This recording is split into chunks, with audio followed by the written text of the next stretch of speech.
Hey guys, well, my new phone camera, it gets up really close. And I'm still having trouble figuring out where I'm supposed to be looking too. Right there. I don't know why I don't want to look in that place. I don't want to look there. So anyway, I'm working on Mama's baby's little arms and legs. Little Kaylin, whatever, tiny little bountiful baby little limbs. Look how little they are. They're so little. Next to a big giant cozy foot. It's pretty hilarious.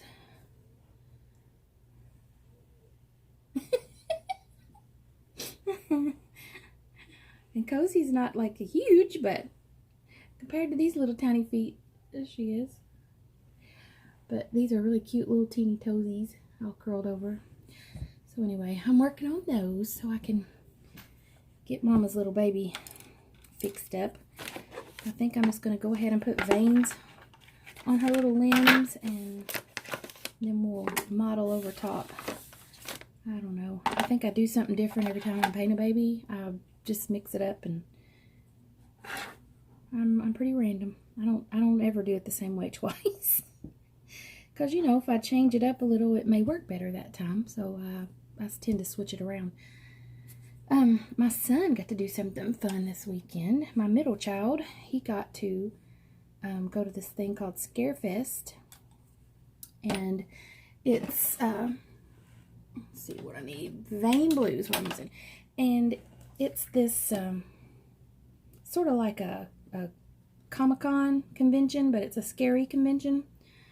And they do it every year in Lexington. And he got to go do security. He used to have a security business, and he used to also work as a prison guard. So he has, you know, experience with that sort of thing. And so he got to, I'm trying to concentrate. I'm mixing this. So he got to be the what do you call it? I don't know. Just security. It's almost like a bouncer in a bar would be. You tell people, you know, move it along. They don't want to talk to you right now. Kind of a thing.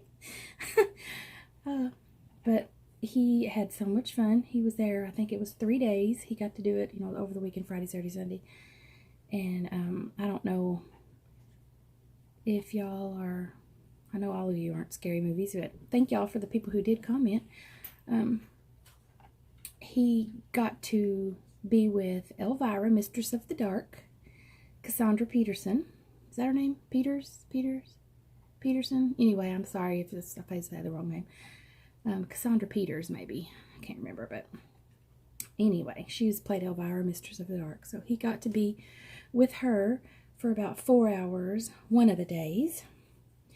And then he got to be with Meg Foster. She's the lady from the 80s movies. Maybe I should put their pictures in here. I guess you can look them up. But Meg Foster is the one, I can't think of the movies that she was in, but she has these very pale, icy blue eyes. If you see her, you know exactly who I'm talking about. Her eyes are just beautiful, and I've never seen anybody else with those kind of eyes. They're just so pale. Cillian Murphy would come close, I guess, but her eyes are just something else. They're just out of this world, and that's all anybody ever remembers about her is her beautiful eyes. But when you look up beautiful eyes, it'll be her. It'll be her picture. But so anyway, he got to be with her, and he got to be with Costas Mandylor, and he got to be with Tobin Bell, who played the actual Jigsaw in the Saw movies.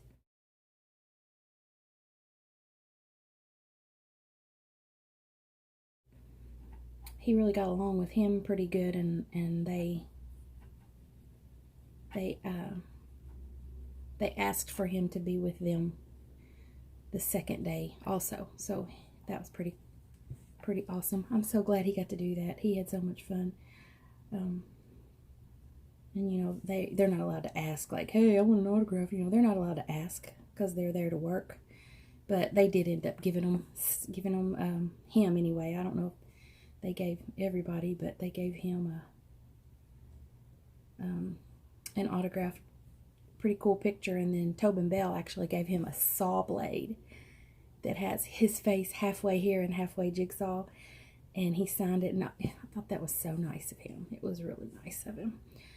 But it you know, of course, thrilled my son to death, which it was a very awesome gift. I don't know how much in the world it would have costed him if he had to pay for that, but no telling. But it was nice. And who else? Let's see. He said he made somebody mad. Kane Hodder, that plays Jason in the Jason movies, Friday 13th movies, said he made him mad because he interrupted him. Thought that was kind of funny. Oh. But he had so much fun, and it was just, you know, just a thrilling experience, I'm sure, for him, because he's like, you know, you can go to Scarefest and you stand in line and you have to pay them to get a signature on something, and then they're not there to chat, you know, they're there to sign it and get the money, you know, and then, you know, move on. So he said it's so much better when you are working there because you're standing back there behind the table with them, and they talk to you and they interact with you, and he just thought it was pretty cool. And I do too. I'm just glad he got to do it. So glad. So putting these little tiny veins on. Hopefully it won't take me too long. And I can get her little limbs finished up and make a little trip down there to do some surgery. If you hear a ding every now and then, I didn't silence my phone, so. Let's see, there's a little vein. I figured since I got a new phone that it might pick this stuff up a little better, but I don't know if it will or not. But I put the vein right there. Well, you can see it like that. It's not quite dry yet. There we go. So anyway, I just like for you to be able to see what I'm doing. And I don't know, I just look at my arms and go, there's one on. Let's see, I'll put one over here. And I like to make the palm pretty blue, and the palm of the foot, whatever you want to call it, I like to make that pretty blue also. As I've said before, you tend to want to make these look realer than a real person. You tend to add things that even a real baby doesn't even have. But just because you want to, you know, add that realism for somebody going, oh my gosh, look at that vein, you know. A real baby may not even have all these veins showing, but they've got that layer of brown fat on them when they're born. And you probably can't see half these veins, but it's been a while since I looked at a real newborn, and when I did look at them, I wasn't looking at them to see what kind of veins they had, so.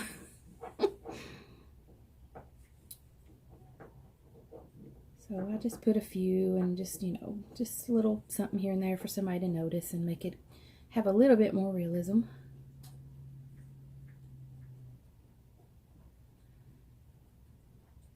And you got to be careful with this blue because the blue, the vein color really grabs. So I don't tend to make my veins very dark. I just don't like them to be real pronounced. I like them to be really subtle, and I'll sometimes do them a little bit more on the head, but anyway, you don't want to get carried away.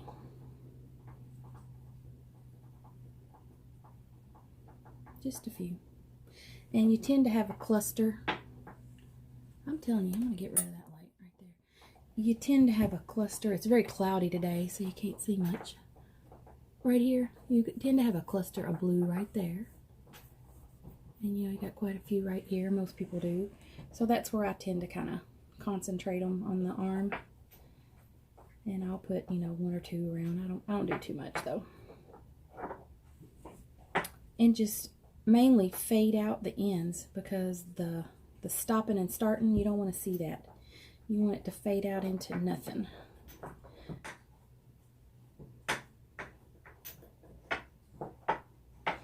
Jaja, as usual, is making a ridiculous amount of noise back here. Oh, she's chewing on, I get her, it's a rope bone with each end has a real part of a cow hoof on there, so it's really noisy. I don't have carpet. I just have some area rugs, but mostly it's wood and tile, and she will knock those cow hoofs around, and oh my gosh, she makes so much noise. Noisy, noisy.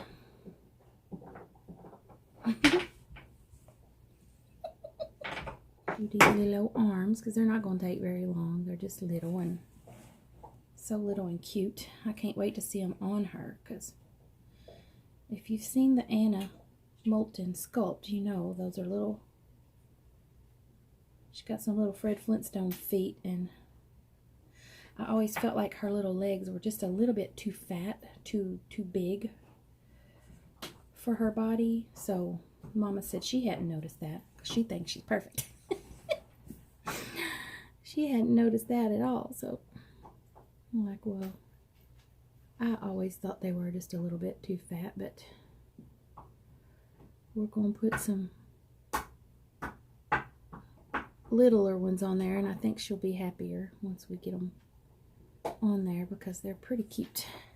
I think it'll look good. I'm liking it. I'm liking how it looks right now. So we'll slap a few little veins on here and call it a day. Give it just a little. And don't forget to constantly dab off your sponge onto the paper towel, because you want it to be pretty dry when you touch that on there again. The next time, you want that to be pretty dry. And I keep a little dry brush. It's pretty small. I keep that here so that I can go into the little creases and, you know, get extra juice out of there.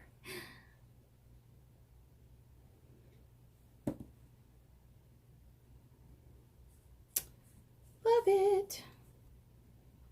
Now we'll put a few on her little hand, down her arm.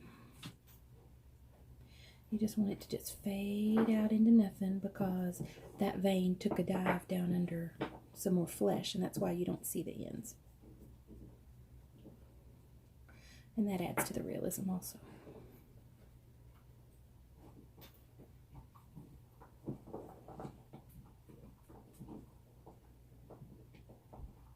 Alright, so I'm going to go ahead and continue with these veins, and I'll be back later.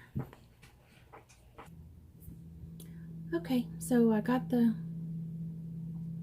veins done, and so what we're dealing with here, got just a few little, I just hit here and there. I didn't put too many, just a little, and it's faded out pretty good. And then I like to put a good little dollop of blue right there, and just, you know, some people put them on top of the foot. Sometimes I do. I didn't this time. But there's what we're doing. And so I'm gonna go ahead and probably go ahead and bake this, even though pretty much the vein color stains, and I don't think I couldn't get this off if I wanted to. If you mess it up, it's pretty hard to correct, because you got to be very careful with the vein color. That blue just stains so bad. Stains right in that vinyl, just like ink, you know, like an ink pen. So I wouldn't really have to bake it right now to set that in, because that's pretty in there, that blue. I tend to, when I make a crease color, I tend to add a little blue in there, just because I know that'll help it stain and not just sit on top. I hate to see that pooled in the creases. I hate that. I try real hard not to ever have any gunk built up in the creases. It's just messy and it doesn't look nice. So anyway, I could go ahead and do a model layer if I wanted to, I could go ahead and do a wash over this and it would probably be just fine. But I'm going to go ahead and bake it, and then we'll come back and do a little more. See ya. Not sure why that blurred out.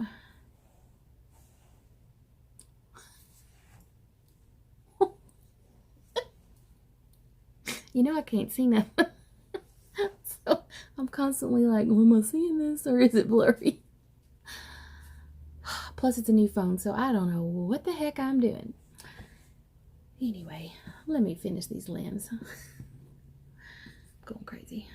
Hey y'all, just getting a little bit more done on Mama's baby's little arms and legs, and I've got them modeled up pretty well. I did a pretty heavy model because she likes it that way, and you can tell. We'll hold it there to see if it'll focus. Maybe it will.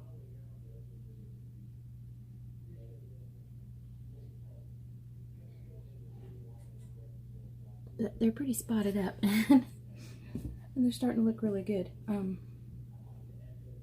Very new baby-ish, spotty. And that's the sweetest little hand.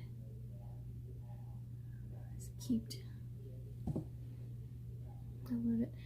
I'm going to do a yellow wash on here just because I feel like that would just bring everything away from the really reddish tone.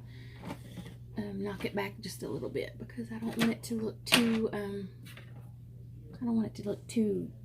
too bright pinkish red. And I know that little Anna kit, I did it a little bit more tan, so I need to try to figure out how to get it a little more tan, and I think that's probably going to be with some more washes. So definitely going to be with some more washes. So I'm going to do a little yellow wash and see what we get here. I'm using yellow ochre, and I'm just using a little bit of thinner and yellow ochre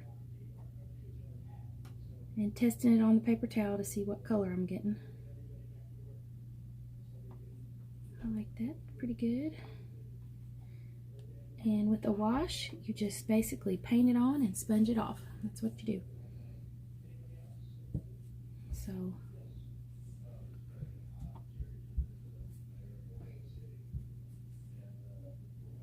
and a wash just barely changes it. Changes it just a step. So I'm literally just painting it all over the limb. Just paint, paint, paint, paint. Just painting it everywhere. And then once I get it all painted, I'll take my sponge and just sponge it back off. Yeah, when it's looking a little too something, a wash of some sort will help that. You don't know what's wrong with it. It's like, well, it just doesn't look quite right. It just needs something. Put a thin little wash of something on it, and it'll pop up different things, make different areas look you know, it just brings it out. I don't know how to describe it. My sponge, I like to just rip chunks off of it till it's kind of textury, and then I just do this. You're just basically you're soaking up the thinner and leaving the little layer of paint, and dabbing it on your paper towel,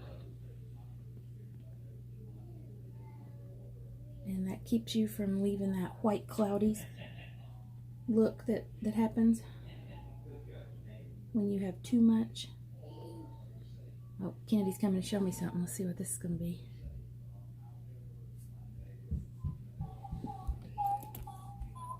You hear it? Say hello. Hello. It doesn't say hello. Oh. You gotta push a button when you're talking and it'll say it back to you. Is that what you're trying to do? Yes.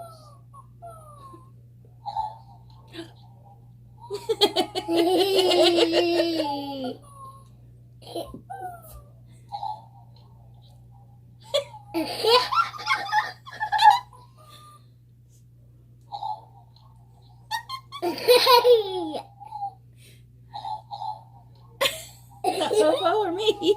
I think that's Popo. You're silly.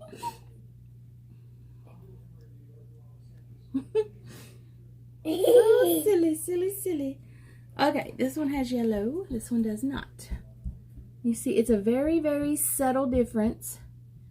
But you can definitely tell, at least in person you can, that this just livens it up just a slight bit more. That's why these dolls are expensive, and because these steps are just, I don't even know how to say it. Each little thing you do, I mean, it's very time consuming. And like that one little wash, you know, this has took me a good little while just to do this one little leg. Just that one wash. And these dolls have so many washes to get them to be the right way. You know, it gets a little too pink, so you change it and you do this color. And then it gets a little too that color, then you change it and do that color. You're not just taking like, okay, I want this baby to be this color, and you just paint it that color. You're done. It's not like that, because this is a different kind of paint, and it's not like painting a picture. That's why, even if you don't have artistic ability to start with, you can learn how to paint a reborn, because a lot of it is about technique. Now, it helps for you to be artistically inclined, but still, I'm a firm believer that you can learn how to paint a reborn just by following proper techniques. Now, if you are already artistic, you might develop new techniques of your own, just based on your artistic knowledge, but you can paint a reborn. Oh my gosh, that little foot is so absolutely precious.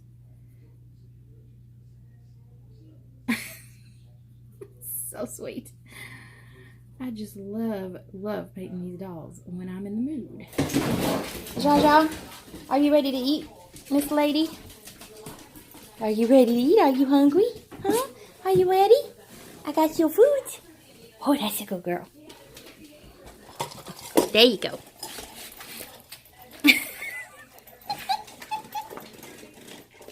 You're hilarious. Layla, you better keep your distance, Miss Lady. I'll get you some.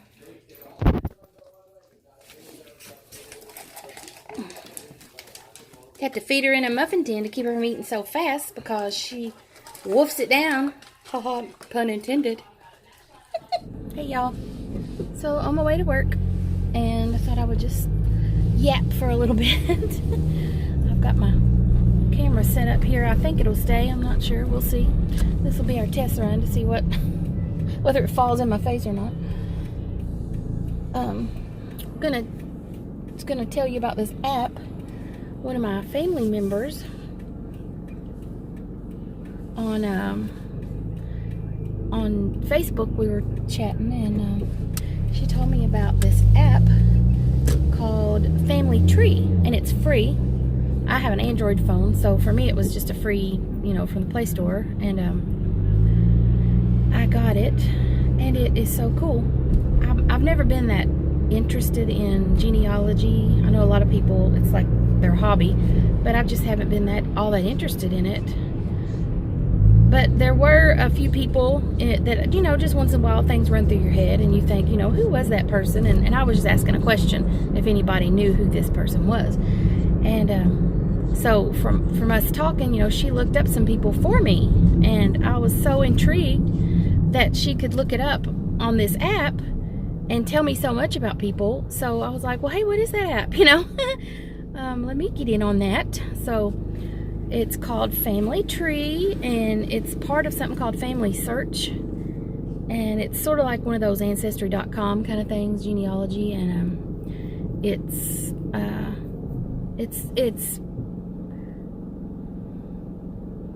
really cool. So you put yourself in, and your husband, and whoever you know that's alive, and then it'll fill in the dead people.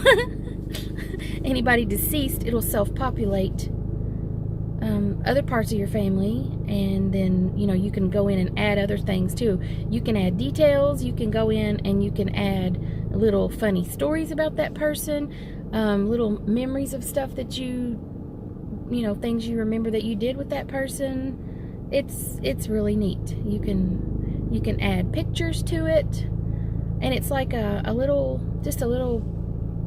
online account of, you know, people put family trees on paper, and this is just an electronic version of that, and it's pretty cool. I really like it. It's very neat, and family tree, and I really like it. And several people now, just from hearing me talk about it, now they've downloaded it, and now they're doing it too. So it's fun. And my husband was on the phone with his mother forever yesterday, trying to get, you know, details and stuff. And then we told her some stuff that she didn't know about her family from looking at that. So if you like genealogy and tracing your family tree, then you should try it, because it is a lot of fun. I really liked it. We had to go to the old grocery store today, and Kennedy was so cute pushing her little miniature cart at Kroger. It was adorable. But she started pushing it by the pole and trying to swing it around. And I told her we're trying to keep her off the pole as long as possible. I said, so we're not going to be swinging on that. You need to push it right.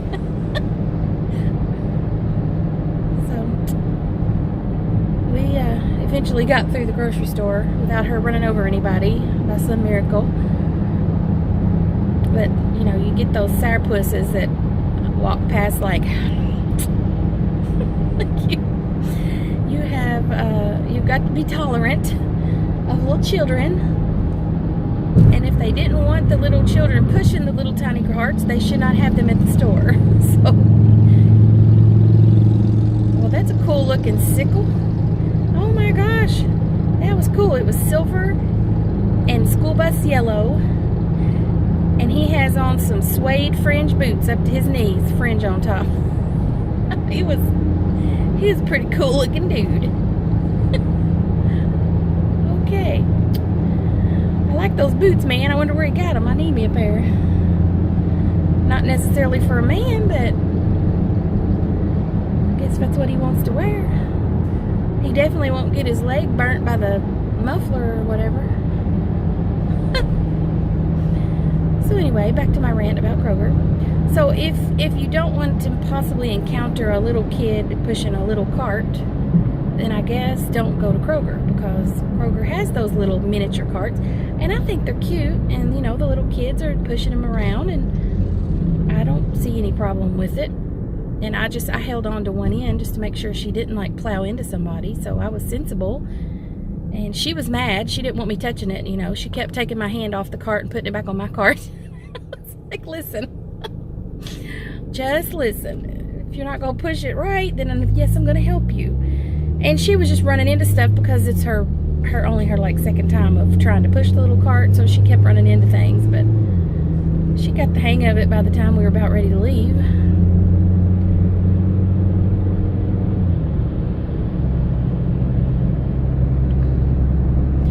So I painted barely on Scarlet today, Scarlet Brown, and I do not like the way her leg is bent. The crease of her, where the back of her thigh meets her calf, there's not a good crease there. It's like a rounded over place instead of being a really good, nice, firm crease. It's just like this instead of being folded, and I did not like that at all. It is hard to paint, and it's a weird area, and I'm not enjoying that part. Right, let me see if I can get in here without these people trying to. No, okay, go right on ahead.